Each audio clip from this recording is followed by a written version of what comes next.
Hello दोस्तों, नमस्ते।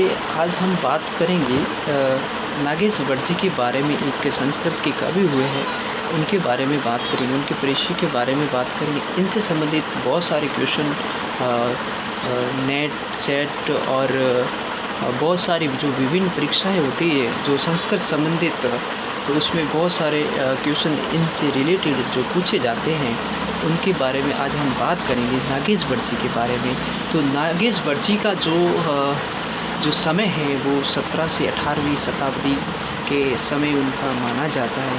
ये मूलतः तास गांव है जो महाराष्ट्र के अंदर पड़ता है, वहाँ के थे।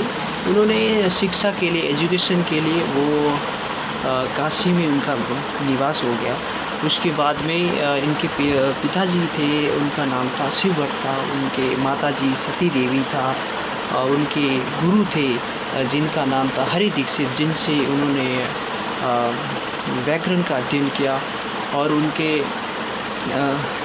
उन्होंने नागेश बड़जी ने 18 बार जो महाभाष्य पढ़ा। महाभाष्य यानी जो महर्षि जो पतंजलि के द्वारा लिखा गया है, उनको उन्होंने 18 बार पढ़ लिया।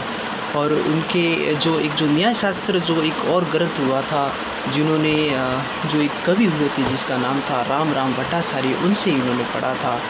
और ये किसके समकालीन थे? इनके समय एक राजा हुए थे, एक श्रृंगवीरपुर के एक राजा थे जिसका नाम था जिसका नाम था राजा राम के ये आश्रित कवि हुआ करते थे। और इन्होंने इनकी जो 3 रचनाएं थी, उनका नाम था परिभाषेन्दु शेखर, जिनको इन्होंने पुत्र के रूप में संज्ञा दी। और दूसरी जो रचना थी उनका नाम था लघु मंजूषा, जिनको उन्होंने पुत्री की संज्ञा दी। तथा जो तीसरी एक और जो रचना थी जिनका नाम था परम लघु मंजूषा थी। ये 3 इनकी रचनाएं हुआ करती थी।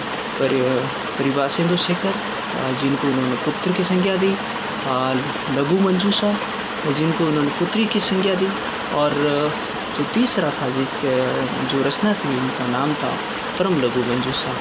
तो थैंक यू दोस्तों। आई होप, मैं आशा करता हूँ कि कुछ ये आपके जो मैंने बताए, जो आपके एग्ज़ाम से संबंधित किसी भी कोई एग्ज़ाम होगा उसमें आपके ये काम आएंगे। तो थैंक यू दोस्तों, और मिलते हैं नेक्स्ट और वीडियो के साथ में। Thank you. नमस्ते, संस्कृत आए।